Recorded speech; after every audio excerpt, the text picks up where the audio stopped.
Good evening. It barely seems possible that 13 years have passed since we embarked upon the journey which will end here tonight on this very stage. I'd like to thank my parents and grandparents for putting up with me these past 18 years, supporting me in every cause I've pursued, and for being the great Christian examples that they are. Without the love and support of all of you parents, none of us could be here today to receive this great honor. I'd like to thank my family, my church family, my sister Kirsten, and my brothers Mitch and Duke for always being there for me. I'd also like to thank the Carthage faculty and staff for giving us the knowledge we will need to face life's many trials and troubles down the road. I would also like to thank my fellow classmates who are sitting before me tonight. Without all of you, the memories that have been made in the hallways of our high school or during open lunches would not be possible.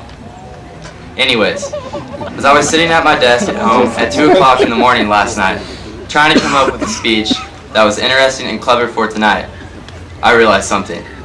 As it turns out, I'm not all that interesting and clever.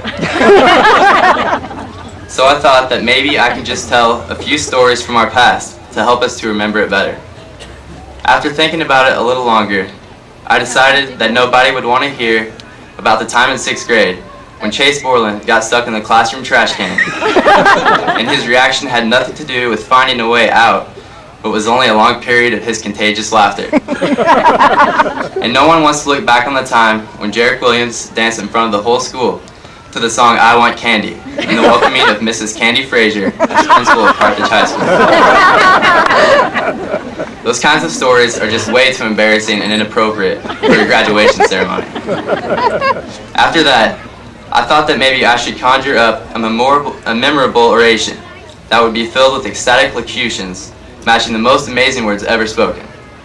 But I found out pretty quickly that big words wasn't my thing either.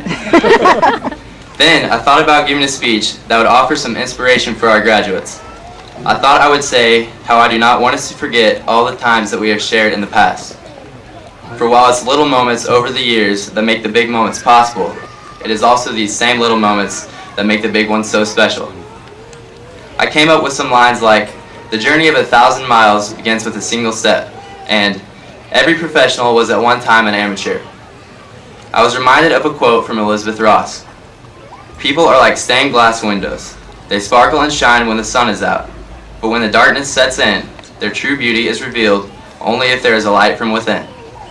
I wanted to challenge each and every one of you to find the light that is within you. I wanted to challenge you to strive to be your very best, wherever your future may take you. I assure you that while this may be the end of our journey together, it is only the beginning of each of our own personal journeys of life. Then I realized most of the graduates probably have enough people in their lives inspiring them that they really don't need me to do it, especially for 20 minutes at graduation. So since an inspirational approach was out, I attempted a more humorous one, but I couldn't think of anything good. The only thing I could come up with was from a good friend of mine, Dimitri Martin, when he said, "I think vests are all about protection. Like the life vest protects you from drowning. The bulletproof vest protects you from getting shot. And the sweater vest protects you from pretty girls." But I didn't see how that was relevant by any means. So I kept trying to find something that would work, but it just wasn't any use. I felt a lot like how Mrs. Bennett and Mrs. Tubbs probably felt at times this year when teaching us AP Calculus and Literature. I felt hopeless. After failing miserably in my attempt at a humorous speech, I thought I could go with a school spirit approach.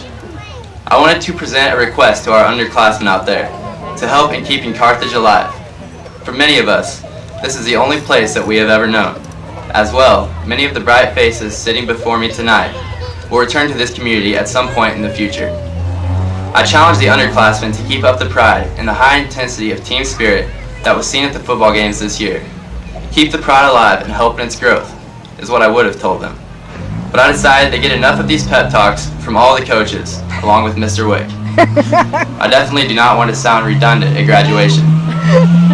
As my last option, I considered leaving my fellow classmates with some advice that we could use out in the real world. I plan on saying things such as, honesty is always the best policy, and no matter what direction you choose in life, strive to be your very best. I encourage you to make wise decisions and choices, as these will be the choices that will define you for the rest of your life.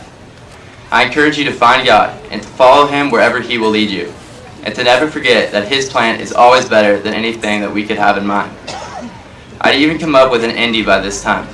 I wanted to end by suggesting that we remove all of the walls between us so that we could spend this last moment together as a united student body.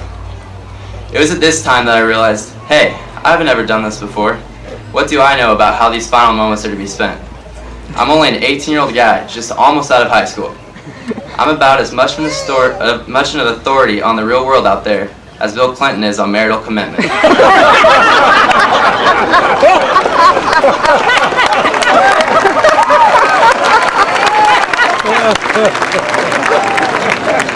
So by the time that I'd gone over all of my options and had shot them all down, it was almost 5 a.m.